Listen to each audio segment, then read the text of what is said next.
So today I'm going to be showing you how to join any two pieces of crochet project or a knitting project together using the whip stitch.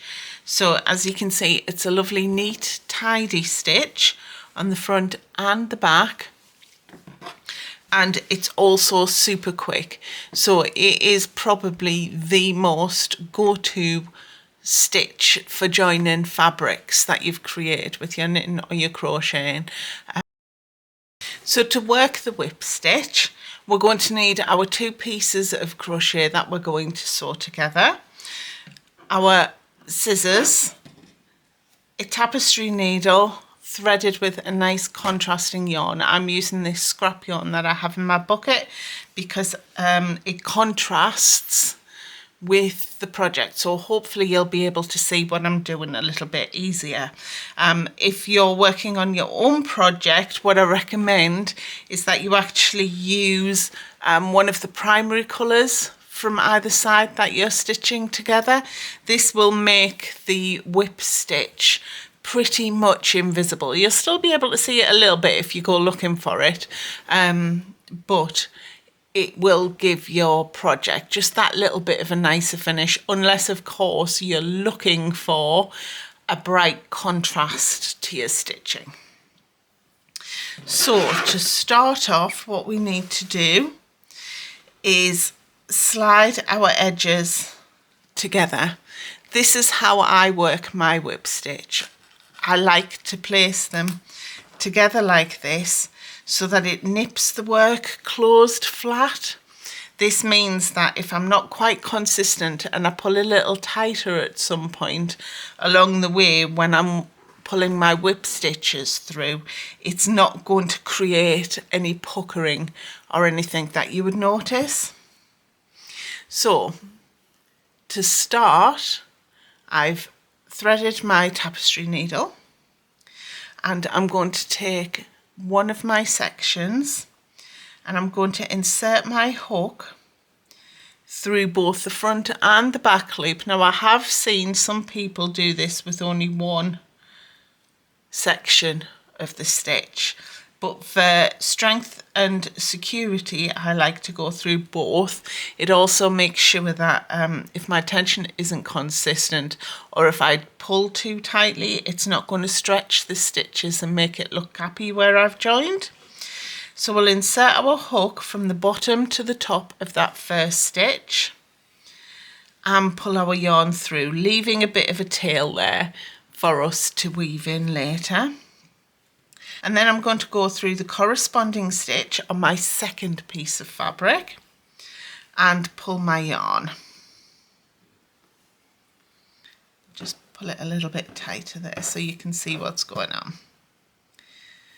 And then we're going to go from the bottom to the top of that next stitch. So we're working one whip stitch per stitch.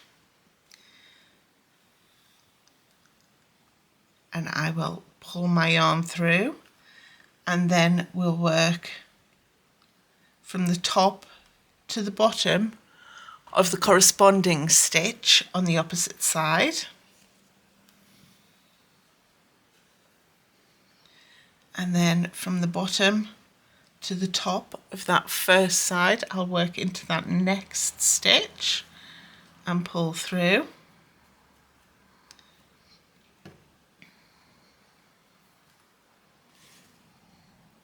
And then from the top to the bottom of the corresponding stitch on the opposite side and pull through. And then from the bottom to the top of that next stitch on the first piece of fabric that we started with. So if you've got this far and you're confident with that, there is something you can do just to speed up the process a little bit if you want to.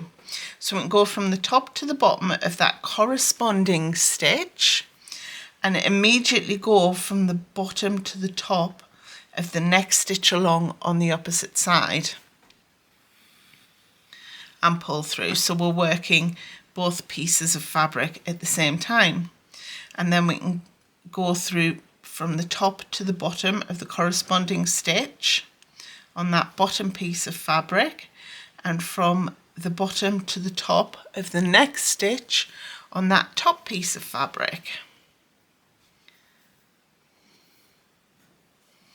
And pull through. And we can work that all the way along the row until we get to the end. Now this is also where your personal preference is coming in. So you can see that creates a nice flat fabric on the front and the back.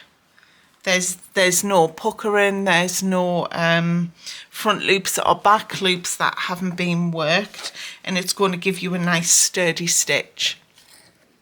So if you prefer, what you could do is pop your work wrong side or right sides together like this, and you could work both stitches at the same time like that.